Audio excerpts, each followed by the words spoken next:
kadib markii shalay Israel ay duqeysay xarumihii shidaalka ee dalkaasi Iran ayaa madaxweyne Trump qoraal dheer wuxuu soo dhigay bartiisa gaarka ee Truth Social Media loo yaqaano wuxuuna si cad u sheegay in Mareykanka arrimahaasi uusan waxba ka ogeyn isagoo dhinaca kalena digniin u diray dowladda Iran sheegayna in ay weerar kale oo culus ay la kulmi doonto haddii aysan isbedel la imaanin saacadaha soo socda.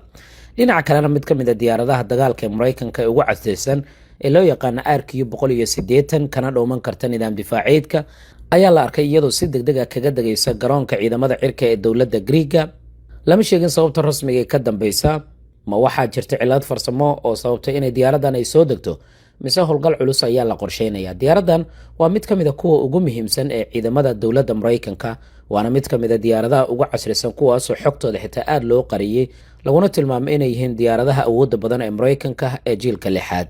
waxaa la sheegay diyaaradan in ay awoodda u leedahay inay raadaarka ka dhuumato, sawirro tayo leh soo qaado, sidoo kalena ay ogaato dhaqdhaqaaqyada military iyo saldhigyada qarsoodiga ah ee dhulka hoostiisa.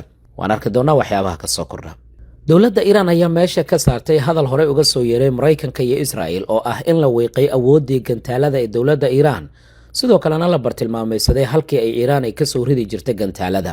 barnaamijka gantaalada dhulka hoostiisa ee dowladda Iran ayaa lagu warramayaa marka in calaamad su'aal uu hordhigay qaar ka mid ah falanqeeyaasha military ee Israel iyo Mareykanka. Iran waxay weli ay sii wadaa soo ridida gantaaladeeda balastiga iyo kuwa kale ee awoodda sare leh, balse xawligii ridista gantaaladaasi ayaa hoos loo dhigay labadii maalin ee ugu dambeysay. waxaana falanqeeyaasha iyo sidoo kale khubarada dhanka militariga isweydiinayaan, ma farsamo dagaalba mise awooddii dowladda Iran ayaa la wiiqay, mise waxaa la burburiyey xarumihii iyo goobihii lagu keedin jiray gantaalada dowladda Iran. sida lagu sheegay warbixin telefishinka Al Jazeera uu daabacay iyadoo la soo xiganayo sawirro dayax gacmeedyo ah oo telefishinka Al Jazeera ay heleen ayaa muujinaya 26 goobood oo la toonsan yahay inay yihiin xarumo lagu kaydiyo ama laga soo rido gantaalada dowladda Iran. marka lala barbardhigo sawirro hore iyo kuwo dambe oo la qaaday taariikho kala duwan, waxay muujinayaan in dowladda Iran weli ay awood u leedahay inay soo rido gantaaladeeda, halka ay Mareykanka iyo Israel ay taagan yihiin waan burburinay xarumihii ugu muhiimsanaa. sidoo kale Al Jazeera ayaa baahisay inay sawirrada qaar muujinayaan in burbur uu soo gaaray goobaha laga soo rido gantaalada dowladda Iran, iyadoo xarumo qaarkoodna la sheegay inay waxyeello ay ka soo gaartay dowladda Iran. waa xaqiiqo inta dagaalka uu socdo Iran inay weerar xooggan oo dhanka cirka ay la kulantay, maalin kastana la duqeynayo xarumo dhowra, laakiin weli waxay awood u yeesheen inay gantaaladooda sidoodii ay u soo ridaan. waxaana la isweydiinayaa halkee ayay gantaaladan ay ku qarinayaan Iiraaniyiinta. macluumaadka ayaa waxay muujinayaan marka la eego muuqaaladii ay baahiyeen ciidanka ilaalada kacaanka ee dowladda Iran in magaalooyin dhan ay jiraan oo dhulka hoostiisa ah, kuwaas oo gantaalada lagu qariyo loona yaqaano magaalooyinkii gantaalada. waa shabakado dhulka hoostiisa ah oo xitaa la sheegay in muuqaalada laga soo duuba ay muujinayaan inay u egyihiin sida goobaha laga rida gantaalada oo guurguuro oo kale iyo tanalo waaweyn oo mararka qaarkii lagu qarin karayo ilaa 9 gaari hal jeer.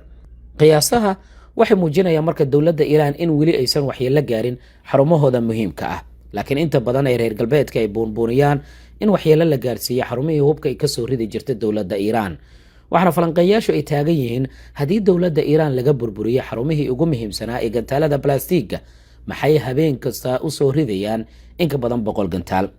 qiyaasaha ku saabsan qoto dheeraanta magaalooyinka kala duwan ee hubka lagu qariyo ayaa qaar waxay leeyihiin ilaa 60 mitir ay dhulka u qodan yihiin, qaarkood ilaa 100 mitir, halka qaarkoodna ay leeyihiin ilaa 500 mitir ayaaba suuragal ah inay godadku gaari karayaan. nidaamkan wuxuu u shaqeeyaa si lamid ah baqaarada hubka ee otomaatika u shaqeeya, balse aad u horumarsan. gantaalada waxa lagu kaydiyaa iyaga oo kala go'an oo ku kala jira qaybo kala duwan oo dhulka hoostiisa ah. kadibna waxaa la sheegay in la isu geeyo oo la rakibo gaadiidka dushiisana lagu rakibo, taasoo ka dhigan marka saldhigyada guuro oo kale in loo aqoonsan karayo marka gaadiidka hubkan la soo saaro. tanina waxay u ogolaanaysaa in si isku xigta dowladda Iran ay gantaalo badan ay u rido. khubarada ayaa si weyn waxay ugu kala aragtiyo duwan yihiin marka awoodda iyo waxtarka nidaamka gantaalada ee dowladda Iran. kooxo qaar waxay aaminsan yihiin in qoto dheeraanta weyn ay ka dhigayso xarumahan kuwa ka badbaada xitaa bamka ugu xoogan ee caadiga ay Mareykanka u haysto, isla markaana Iran ay u dhistay halkan si ay u hubiso awooddeeda dhanka weerarka, xitaa haddii ay la kulanto weerar ka ballaaran dagaalka hadda soconaya. tani waxay u muuqataa markaa in Iran awood kale oo dheeraad ah ay weli u qarsan tahay. koox kale oo qubaraan waxay qabaan in goobaha magaalooyinkani go-aan ay horey usii ogaayeen sirdoonka Maraykanka iyo Israel, kuwaas oo ay ku raacayaan isbedelada dhanka dhulka, kulaylka iyo sidoo kale tiknoolajiyadda sirdoonka ee macmalka.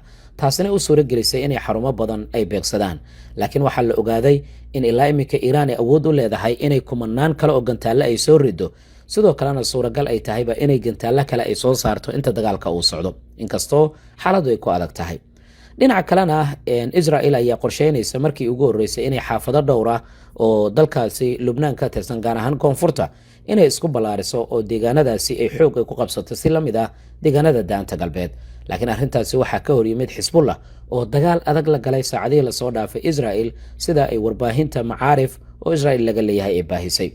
dhinaca kale, ciidanka ilaalada kacaanka ee dowladda Iiraan ayaa lagu waramayaa inay gantaale ay ku garaaceen xarumo dhowr oo ku yaala gudaha dalka Ciraaq, iyaga oo bartilmaameedsaday danaha Maraykanka ee dalkaasi Ciraaq. Maraykankan wuxuu ka fikirayaa suuragalnimada in weerar dhanka dhulka uu qaado. ma wuxuu ku qaadi doonaa jasiiradda Kharij lagu magacaabo? ma wuxuu ku qaadi doonaa xarumaha uraniumta ee dowladda Iiraan?